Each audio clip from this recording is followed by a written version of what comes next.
दीपालपुर, लाहौर और मुल्तान में, दीपालपुर, लाहौर और मुल्तान में मुहम्मद जो कि बलबन का पुत्र था, उसको जो है दोस्तों दीपालपुर, लाहौर और मुल्तान में जितने किले थे, पुराने किले थे, उन पुराने किलों को जो है दोस्तों उसने फिर से पुनरुद्धार करवाया।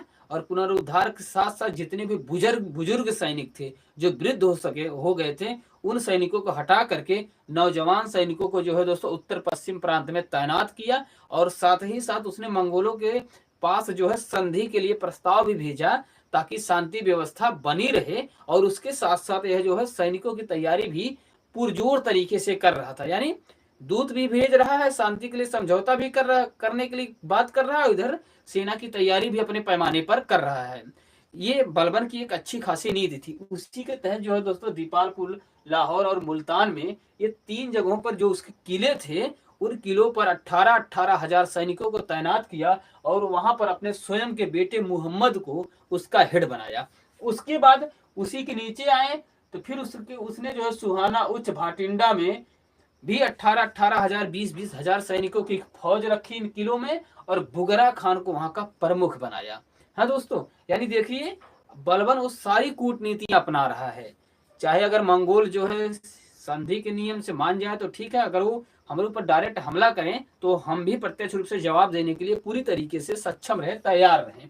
यह भी तैयारी कर रहा। और तो और उसने दिल्ली में जो है दोस्तों तरबी बेग के नेतृत्व में मंगोलों से हमले के लिए एक अलग से सैन्य संगठन बना के रखा था, ताकि अगर दिल्ली तक मंगोल किसी तरीके से आ जाए, उससे निपटारे का काम तरबी बेग करे। और तो और इसने जो है दोस्तों रक्त और तलवार की नीति का पालन भी मंगोलों के आक्रमण से निपटने के लिए किया था। कहीं कहीं किताबों में यह भी बताया जाता है कि रक्त और तलवार की नीति जो अपनाया था बलबन ने, वो मंगोलों के आक्रमण से बचने के लिए ही अपनाया था। उसका मानना यह था कि मंगोल कैसे भी हो, चाहे वो उदार हो या कुटिल, अगर वो मंगोल दिख रहे हैं हमारे सल्तनत में तो उन्हें मार दो, चाहे वो सीधा हो चाहे टेढ़ा, उससे फर्क नहीं पड़ता है। मंगोल अगर है तो उसे मार दो। एक सिस्टम बना के रखा था उसी, जैसे हमने आपको बताया ना मंगोलों के आक्रमण के लिए, तो कहीं ना कहीं मंगोलों के आक्रमण को जो है दोस्तों दबाने का प्रयास भी करता अपने साम्राज्य में, लेकिन फाइनली जो है इसका पुत्र भी इन्हीं मंगोलों के आक्रमण में ही मारा जाता है, मुहम्मद भी।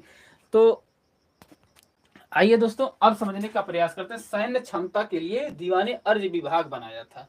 सैन्य क्षमता के लिए एक नया विभाग बनाया था, दीवाने अर्ज, यानी सैनिकों के स्तर पर जो भी कमियां हो रही हैं, चाहे उनके तलवार को लेकर के, चाहे उनके जो भी सैनिक के जितने भी हथियार होते थे, चाहे भाला हो, चाहे